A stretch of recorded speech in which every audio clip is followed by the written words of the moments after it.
क्या भारत ने कोई बड़ा एक्शन प्लान तैयार कर लिया है? क्या भारतीय सीमा पर होती घुसपैठ की कोशिशों से गुस्से में है आर्मी चीफ?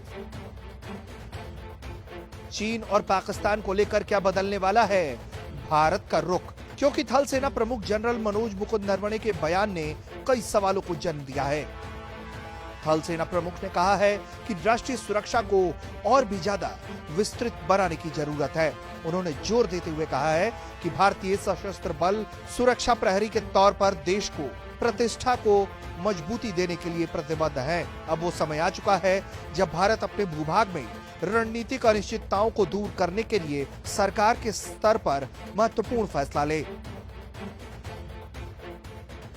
समाचार एजेंसी पीटीआई से बातचीत के दौरान सेना प्रमुख नरवणे ने कहा कि क्षेत्र में रणनीतिक अनिश्चितता बरकरार है, जिससे निपटने के लिए सरकार के स्तर पर ठोस फैसले लेने की दरकार है।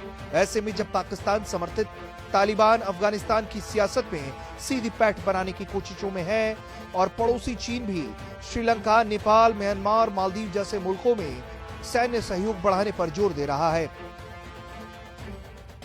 थल सेना प्रमुख जनरल मनोज मुकुंद नरवणे की ओर से सामने आया ये बयान बेहद महत्वपूर्ण माना जा रहा है।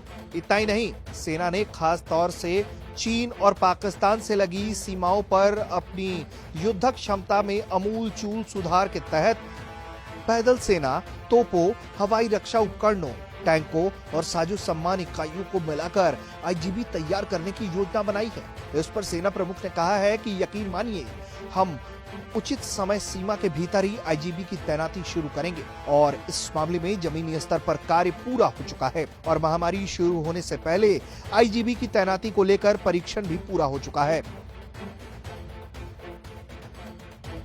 कोरोना महामारी की वजह से रक्षा उत्पादन और अधिग्रहण की प्रक्रियाओं में कुछ बाधा पैदा हो सकती है, लेकिन इसे अस्थायी ही मानिए। यानी कि सेना प्रमुख ने साफ कर दिया है कि चीन और पाकिस्तान से लगी सीमाओं पर आईजीबी की तैनाती अब दूर की कौड़ी नहीं।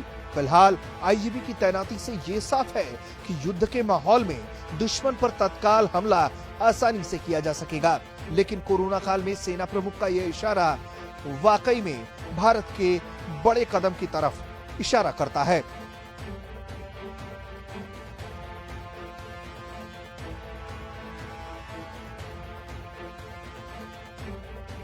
ब्यूरो रिपोर्ट, भारत तक।